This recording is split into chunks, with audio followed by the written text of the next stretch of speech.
എന്താടോ, കല്യാണം ഇപ്പോൾ കഴിഞ്ഞതല്ലേ ഉള്ളൂ. സന്തോഷിക്കുകയല്ലേ വേണ്ടത്, അല്ലാതെ ഇങ്ങനെ കരയാൻ പാടുണ്ടോ? നിങ്ങളാരാ? എനിക്ക് ഞാനോ? കൃഷ്ണ. കൃഷ്ണനോ? ആ, മുഴുവൻ പേര് നന്ദകൃഷ്ണ. താൻ വേണമെങ്കിൽ എന്നെ നന്ദേട്ട എന്ന് വിളിച്ചോ. എന്താടോ?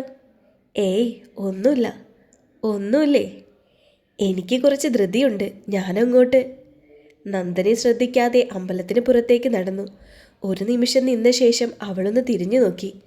അപ്പോഴും കണ്ണൻ്റെ കോവിലിന് മുന്നിൽ നന്ദൻ ചിരിതൂക്കി നിൽക്കുന്നുണ്ടായിരുന്നു. എങ്ങോട്ട് പോകണമെന്നറിയാതെ പകച്ച് ആൽത്തറയുടെ അടുത്ത് നിന്നപ്പോഴാണ് അങ്ങോട്ടേക്ക് ബൈക്കിൽ കാശി വന്നത്. പോവാൻ തോന്നുന്നില്ലെങ്കിൽ പോലും തനിക്കിപ്പോൾ സ്വന്തമായി ഒരു വീടോ ഒരു തുണയോ ഇല്ലെന്ന ബോധ്യം അവളെ തളർത്തി. നിവർത്തി കെട്ട് അവൾ കാശിയുടെ കൂടെ ബൈക്കിൽ കയറി. അവർ നേരെ ചെന്നത് തൃച്ചംബരത്തേക്കായിരുന്നു. പടിക്കലെത്തിയപ്പോഴേ കണ്ടു, എല്ലാവരും ഉമ്മറത്ത് തന്നെയുണ്ട്. ഒറ്റ നോട്ടത്തിൽ കണ്ടാലേ അറിയാം എല്ലാവരും കടിച്ചു കീറാൻ നിൽക്കുകയാണെന്ന്. പാർവതി നിസ്സഹായതയോടെ എല്ലാവരെയും നോക്കി. പെട്ടെന്നാണ് മായ അവിടേക്ക് വന്നത്. എടി, നീ എൻ്റെ കാശിയെ സ്വന്തമാക്കാനായോ? പാർവതിയുടെ കയ്യിലിരുന്ന തുളസിമാല തറയിലേക്ക് വലിച്ചെറിഞ്ഞ ശേഷം മായ അവളുടെ മുഖത്തേക്ക് ശക്തിയായി അടിച്ചു. ആ, നീ എന്താ കരുതിയത്? ഇവിടെ കെട്ടിലമ്മയായിട്ട് വാഴാമെന്നോ? അത് നിന്റെ വ്യാമോഹം മാത്രമാണ്. പാർവതിയുടെ മുടിയിൽ കുത്തിപ്പിടിച്ചുകൊണ്ട് മായ പറഞ്ഞു. അടുത്തതടിക്കാൻ കയ്യോങ്ങിയതും മായയുടെ കയ്യിൽ ആരോ ബലമായി പിടിച്ചിരുന്നു. ആ പിടിച്ച ശക്തിയിൽ തന്നെ മായയുടെ കവിളിൽ ഒരു അടിയും നൽകിയിരുന്നു. നീ എന്താ ചെയ്യുന്നത്? നീ എന്നെ തല്ലിയല്ലേ? തല്ലുകയല്ല, കൊല്ലുകയാ വേണ്ടത്. നീ ആരാടി എൻ്റെ ഭാര്യയെ തല്ലാൻ? നിന്റെ ഭാര്യ തന്നെയാടാ ഞാനും. അതൊക്കെ പണ്ട്. ഈ ഭാര്യാ പദവി നീ എങ്ങനെ നേടിയെടുത്ത് എന്ന് ഞാൻ പറയണ്ടല്ലോ. നിന്റെ പ്രസംഗമൊന്നും എനിക്ക് കേൾക്കേണ്ട കാശി. നിനക്ക് ഞാനാണോ ഇവളാണോ വലുത്, അതറിഞ്ഞാൽ മതി എനിക്ക്. സംശയം എന്താ? ഇവള് തന്നെയാണ് എനിക്ക് വലുത്, നീ എൻ്റെ ആരുമല്ല. കാശി നോക്ക്, നമ്മുടെ കുഞ്ഞിന് വേണ്ടിയെങ്കിലും നീ ഇവളെ ഉപേക്ഷിക്കുക. സംസാരങ്ങളുടെ ഇടയിൽ നിന്ന് പേടിച്ച് മാറി നിൽക്കുന്ന അമ്മുമോളുടെ കയ്യിൽ പിടിച്ച് മായ പറഞ്ഞു. അമ്മുമോൾക്ക് ആരെയാ വേണ്ടത്? ഇവളെയാണോ അതോ പാർവതിയമ്മയാണോ? കാശി, എനിക്ക് പാർവതിയമ്മയെ മതി, ഇവരെ വേണ്ട. ഡി! അമ്മുവിന് നേരെ കയ്യോങ്ങാൻ തുടങ്ങിയ മായയെ അടുത്ത നിമിഷം കാശി മാറ്റി നിർത്തിയിരുന്നു. ഇവൾ പറഞ്ഞത് കേട്ടില്ലേ നീ? ഇവളുടെ ആരുമല്ല, ഇറങ്ങിക്കോളം ഇന്ന് തന്നെ ഇവിടുന്ന്. നീ ആരാടാ അത് പറയാൻ? നിന്റെ ഭാര്യയാ അവൾ, അല്ലാതെ നീ വെപ്പാട്ടിയെ പോലെ വിളിച്ചു കൊണ്ടുവന്നവളല്ല. മുത്തശ്ശി മുത്തശ്ശിയുടെ കാര്യം നോക്കിക്കോ. 10 പേരുടെ മുന്നിൽ വെച്ച് നീ ഇവളെ കെട്ടിയെന്ന് പറഞ്ഞ് നിന്റെ ഭാര്യ ആവില്ലടാ. അതിനേക്കാളും വലിയൊരു അർത്ഥമുണ്ട്. നിന്റെ കുഞ്ഞിൻ്റെ അമ്മയായവളാ മായമോള്. അവളാണോ ഈ വേലക്കാരിയാണോ നിനക്ക് വലുത്? എന്തായാലും ഇവളല്ല. നിനക്ക് സമാധാനമായോടി നാശം പിടിച്ചവളെ? നീ ഒറ്റൊരുത്തി കാരണം ഈ കുടുംബം തകർന്നു, നീ നശിച്ചു പോകും. തമ്പ്രാട്ടി മുറ്റത്തേക്കിറങ്ങി മണ്ണുവാരി ശപിച്ചുകൊണ്ട് പാർവതിയുടെ നേർക്കെറിഞ്ഞു. നിങ്ങൾ എന്താ ഈ കാണിക്കുന്നത്? ഛേ, എന്താടാ നിനക്ക് നൊന്തോ? ആ, നൊന്തു. ഉത്തരേ, പാർവിനെ കയ്യിൽ പിടിച്ച് അകത്തേക്ക് കയറ്റ്. പ്രിയേ, നീയും എല്ലാത്തിനും കൂട്ടു നിൽക്കുകയാണോ? എന്താ ഉത്തരേ, നീയും അവൾക്ക് സപ്പോർട്ട് നിൽക്കുകയാണോ? അമ്മ പറഞ്ഞത് തന്നെയാണ് എനിക്കും പറയാനുള്ളത്. ഒരിക്കലും പാർവതിയെ എൻ്റെ മരുമകളായി എനിക്ക് കാണാൻ പറ്റില്ല. കാരണം കൂടി പറയാം നീ. മായമോളെ ഞാൻ എൻ്റെ മരുമകളായി മനസ്സിൽ കണ്ടതാണ്. ഇവർ വേർപിരിഞ്ഞുവെങ്കിൽ പോലും മായമോളെ ഈ വീട്ടിൽ കാല് തൊട്ട നിമിഷം ഞാൻ മനസ്സിൽ ഉറപ്പിച്ചതാണ് എങ്ങനെയെങ്കിലും ഇവരെ ഒന്നിപ്പിക്കുമെന്ന്. പക്ഷേ എല്ലാം മാറി മറിഞ്ഞില്ലേ? എന്താ നിന്റെ തീരുമാനം?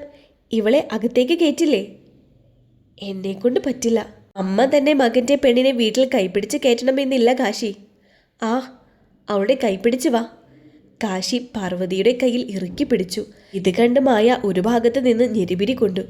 നിറപറയും നിലവിളക്കുമില്ലാതെ ആ പാവം പെണ്ണ് തൃച്ചംബരത്തെ തറവാടിൻ്റെ മരുമകളായി. നശിപ്പിച്ചു, തറവാട് നശിപ്പിച്ചു. നിനക്ക് സമാധാനമായോടി? നീയോ കണ്ട നസ്രാണിയുടെ പുറകെ പോയി.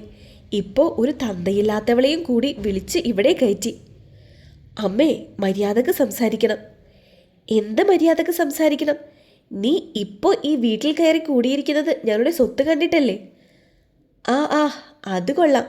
ഞാൻ ഈ വീട്ടിൽ കാല് ചവിട്ടില്ല എന്ന് തന്നെ കരുതിയതാണ്. എൻ്റെ അച്ഛൻ വിളിച്ചിട്ടാ ഞാൻ ഇവിടെ വന്നത്. അല്ലാതെ നിങ്ങൾ ആരും വിളിച്ചിട്ടല്ല. തരി സ്വത്ത് പോലും എനിക്ക് വേണ്ട.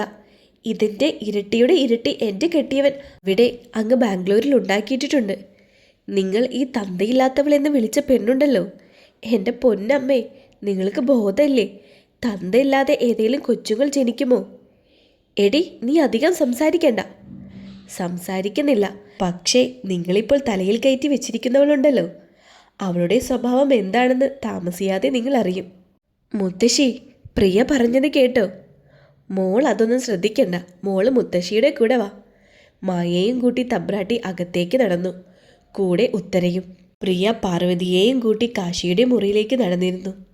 മോളെ, ഇതാണ് കാശിയുടെ മുറി. മോൾക്കറിയാമല്ലോ, ആ പിശാചി വന്നതിൽ പിന്നെ അവൻ ചാവടിയിലേക്ക് മാറിയത്. പക്ഷേ അവളെ അവൻ ഈ മുറിയിൽ കയറ്റിയില്ലായിരുന്നു. അപ്പോൾ മായ അടുത്ത മുറിയിലാണ് കിടക്കുന്നത്. മോൾ എന്തായാലും പോയൊന്ന് ഫ്രഷായിട്ട് വാ, എല്ലാം ശരിയാവും. അയ്യോ, മാറിയെടുക്കാൻ തുണികളൊന്നുമില്ലല്ലോ. മോള് വിഷമിക്കണ്ട, ഞാൻ പോയി ഹിമയുടെ കുറച്ച് തുണികൾ എടുത്തു കൊണ്ടുവരാം. പ്രിയ മുറിയിൽ നിന്ന് ഇറങ്ങി കുറച്ച് തുണികളുമായി വന്നു. പാർവതിയുടെ കയ്യിൽ കൊടുത്തുകൊണ്ട് തിരികെ പോയി. പ്രിയ പോയതും അതിൽ നിന്നും ഒരു ചുരിദാർ എടുത്ത് പാർവതി കുളിക്കാനായി കയറി. തലയിൽ കൂടി വെള്ളം വീണപ്പോൾ മനസ്സാകെ തണുത്തതുപോലെ തോന്നി അവൾക്ക്. കുളി കഴിഞ്ഞ് മാറിയൊടുക്കാൻ ചുരിദാർ എടുത്തപ്പോഴാണ് അത് വെള്ളത്തിലേക്ക് വീണത്. ഒരു ടവൽ മാത്രം ചുറ്റി അവൾ പുറത്തേക്കിറങ്ങി.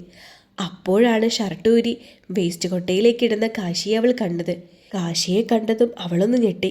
പെട്ടെന്ന് തന്നെ അവൾ തിരിച്ച് ബാത്റൂമിലേക്ക് കയറി. തിരിഞ്ഞു നിന്നതുകൊണ്ട് കാശി അവളെ കണ്ടിരുന്നില്ല. പക്ഷേ ശക്തമായി വാതിലടയുന്ന ശബ്ദം കേട്ടാണ് തിരിഞ്ഞു നോക്കിയത്. എന്താ പാർവതി? വാതിലിൽ കൊട്ടിക്കൊണ്ട് കാശി ചോദിച്ചു. ഒന്നുമില്ല. അകത്തു നിന്നും പാർവതി വിളിച്ചു പറഞ്ഞു. നീ ഫ്രഷായി കഴിഞ്ഞോ? കഴിഞ്ഞു. പിന്നെന്തിനാ അകത്ത് നിൽക്കുന്നത്? ഒന്ന് വേഗം പുറത്തിറങ്ങ്, എനിക്ക് കുളിക്കാനുള്ളതാ. അത് ഒന്ന് വേഗം ഇറങ്ങുമോ? നാശം. അപ്പോൾ കാശി തന്നെ കണ്ടില്ലെന്ന് പാർവതിക്ക് മനസ്സിലായി. പക്ഷേ പുറത്തിറങ്ങാൻ ഡ്രസ്സൊന്നും കയ്യിലില്ല. മടിച്ചുകൊണ്ടാണെങ്കിൽ പോലും പാർവതി കാശിയോട് ചോദിക്കാൻ തുടങ്ങി. ഒന്ന് വേഗം ഇറങ്ങുമോ? അത് എനിക്ക് മാറിയെടുക്കാൻ ഡ്രസ്സൊന്നുമില്ല. ഒന്നുമില്ലാതെയാണോടി കുളിക്കാൻ കയറിയത്? പ്രിയാൻറ്റി കൊണ്ടു തന്നതാ, പക്ഷേ മാറാൻ കൊണ്ടുവന്ന തുണി വെള്ളത്തിൽ വീണു. ഞാനിനി എന്തു ചെയ്യണം? കട്ടിലിൽ കിടക്കുന്ന ഏതെങ്കിലും ഒരു തുണിയെടുത്ത് തരുമോ? ആ. പെട്ടെന്നാണ് കാശി കട്ടിലിൽ കിടക്കുന്ന കുറച്ച് തുണികൾ കണ്ടത്. അതിൽ നിന്നും ഒരു ചുവന്ന ഫ്രോക്ക് എടുത്ത് തിരിച്ചു വന്നവൻ ഡോറിൽ മുട്ടി. ഇന്നാ തുണി. പാർവതി പതിയെ കതക് തുറന്നുകൊണ്ട് തലയും കൈയും മാത്രം പുറത്തേക്കിട്ടു. കാശിയാണെങ്കിൽ അങ്ങോട്ട് നോക്കാതെ തല പുറത്തേക്ക് തിരിച്ചു പിടിച്ചിരുന്നു. തുണി വാങ്ങി പാർവതി വേഗം കതകടച്ചു. പക്ഷേ അപ്പോഴാണ് അവളത് ഫ്രോക്കാണെന്ന് മനസ്സിലാക്കിയത്. അയ്യോ, ഇത് എന്താ? പിന്നെ അത് എന്താ? നിനക്ക് എന്താടി? വേറെ ഡ്രസ്സ് തരുമോ? ഞാനെന്താ ടെക്സ്റ്റൈൽസ് ആണോ? നീ ചോദിക്കുമ്പോൾ എടുത്തു തരാൻ. പ്ലീസ്, ഇതൊന്നും ഞാനിടാറില്ല. കാര്യം, എനിക്ക് ഇതൊട്ടൊന്നും പറ്റില്ല. കാരണം പറയടി. ധാവണിയുണ്ടോ? തരുവോ? നോക്കട്ടെ. കാശി ദേഷ്യത്തിൽ ഡ്രസ്സ് നോക്കാൻ തുടങ്ങി. ഇങ്ങനെയൊരു പട്ടിക്കാടാണല്ലോ ഇത്. അതെ, കിട്ടിയോ? ഇല്ല, എല്ലാം ഇങ്ങനെയാണ്. ഹിമയുടെ അല്ലേ? ഒരു കാര്യം ചെയ്യ്, ഇപ്പോൾ ഇതിട്, ബാക്കി നാളെ വാങ്ങാം. ആ. മനസ്സില്ലാ മനസ്സോടെ വസ്ത്രം മാറി പാർവതി ബാത്റൂമിന് പുറത്തിറങ്ങുമ്പോൾ കാശി അകത്ത് കയറാനായി ടവൽ മാത്രം ഉടുത്തുകൊണ്ട് നിൽക്കുകയായിരുന്നു.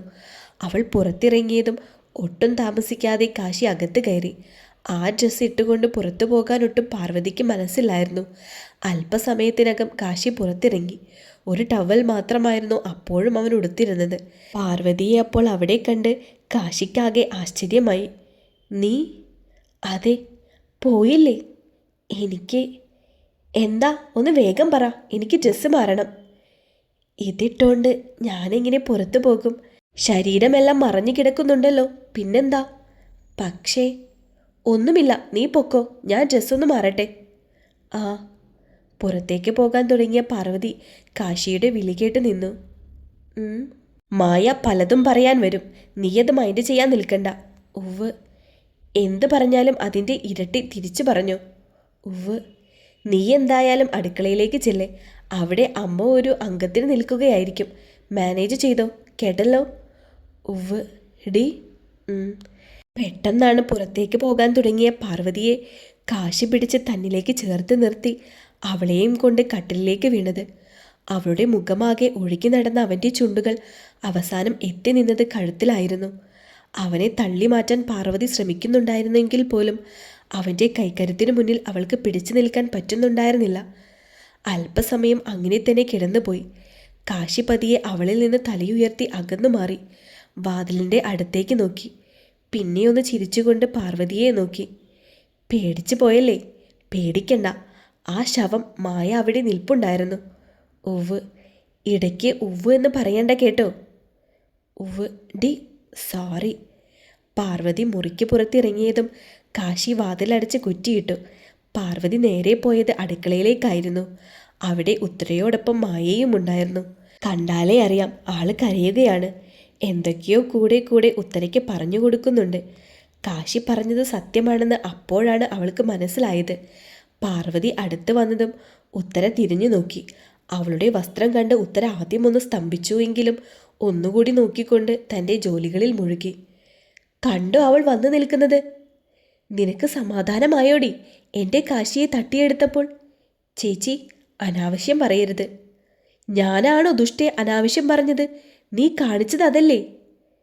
ചേച്ചി, എന്നോട് വഴക്കിന് വരണ്ട. ഞാൻ വരുന്നില്ല. അമ്മ ഇതെല്ലാം കേട്ടല്ലോ. അമ്മേ. നിർത്തടി. അമ്മയോ? ആരുടെ അമ്മ? എൻ്റെ മകനെ കല്യാണം കഴിച്ചെന്ന് കരുതി നീ എൻ്റെ മരുമകളാവില്ല. അതെപ്പോഴും മായമോള് തന്നെയാണ്. ക്ഷമിക്കണം തമ്പുരാട്ടി അമ്മേ. അമ്മയായി കണ്ടതുകൊണ്ടാണ് ആ സ്വാതന്ത്ര്യം എടുത്തത്, അങ്ങനെ വിളിച്ചത്. അത് ഇഷ്ടമായില്ലെന്ന് മനസ്സിലായി. ഇനി അങ്ങനെ ഉണ്ടാവില്ല. എൻ്റെ സാമീപ്യം അമ്മയ്ക്ക് ഈർച്ചക്കേടുണ്ടാക്കുന്നെന്ന് എനിക്ക് മനസ്സിലായി. അതുകൊണ്ട് കൂടുതൽ ഞാൻ ഇവിടെ നിൽക്കുന്നില്ല. പാർവതി ഉത്തരയെ നോക്കി നിസ്സഹായതയോടെ പുറത്തേക്ക് നടന്നു. രാത്രിയോടെ അടുത്ത് എല്ലാവരും അത്താഴം കഴിച്ചിരുന്നു. പാർവതിയെ ആരും വിളിച്ചിട്ടില്ല. കാശി ഇതുവരെ വീട്ടിൽ വന്നിരുന്നുമില്ല. എല്ലാവരും ഭക്ഷണം കഴിച്ചു കഴിഞ്ഞതും അടുക്കളയുടെ ഒരു ഓരം പറ്റിയാണ് പാർവതി ഭക്ഷണം കഴിച്ചത്. ഭക്ഷണമെല്ലാം കഴിച്ചു കഴിഞ്ഞ ശേഷം അടുക്കള വൃത്തിയാക്കി അവൾ മുറിയിൽ വന്നപ്പോൾ കാശി അവിടെ ഉണ്ടായിരുന്നു. ആള് നല്ല ഉറക്കത്തിലാണ്. അവന് ശല്യമുണ്ടാക്കാതെ മുറിയുടെ ഒരു മൂലയ്ക്ക് ബെഡ്ഷീറ്റ് വിരിച്ച് അവൾ കിടന്നു. എന്തുകൊണ്ടോ ഒരുപാട് നാളുകൾക്ക് ശേഷം അവൾ നന്നായി ഉറങ്ങി. രാവിലെ 5 മണിയോടെ അടുപ്പിച്ച് അവൾ ഉണർന്നിരുന്നു. വേഗം കുളിച്ച് വസ്ത്രം മാറി തലേദിവസം ഹിമയുടെ കയ്യിൽ നിന്ന് വാങ്ങിയ ചുരിദാറുമിട്ട് അവൾ അമ്പലത്തിലേക്ക് നടന്നു. മനസ്സുരുകി കണ്ണൻ്റെ മുന്നിൽ നിന്ന് പ്രാർത്ഥിച്ച് തിരികെ വീട്ടിലേക്ക് നടക്കുമ്പോൾ അവൾ ഒരു വേള ഒരിക്കൽ കൂടി അമ്പലത്തിലേക്ക് തിരിഞ്ഞു നോക്കി. ആരെയോ പ്രതീക്ഷിച്ചു എന്ന വണ്ണം. പക്ഷേ പ്രതീക്ഷിച്ചത് അവിടെ ഇല്ലായിരുന്നു. തിരിച്ചു വരുന്ന വഴി വീട്ടിൽ കയറി. അത് പൂട്ടിയിട്ടിരിക്കുകയാണ്. വീട് വിൽക്കാൻ പോകുകയാണെന്ന് ആരൊക്കെയോ പറയുന്നത് കേട്ടിരുന്നു. കുറച്ചു നേരം അവിടെ നിന്ന ശേഷം അവൾ തറവാട്ടിലേക്ക് നടന്നു. കുറച്ചു ദൂരം ചെന്നപ്പോഴാണ് അവളെ പെട്ടെന്ന് ആരോ വിളിച്ചത്. തിരിഞ്ഞു നോക്കിയപ്പോൾ കണ്ടത് അവൾ പ്രതീക്ഷിച്ച ആളെ തന്നെയായിരുന്നു. നന്ദേട്ടൻ. അവളുടെ മധുരമേറിയ ചുണ്ടുകൾ മുഴിഞ്ഞു.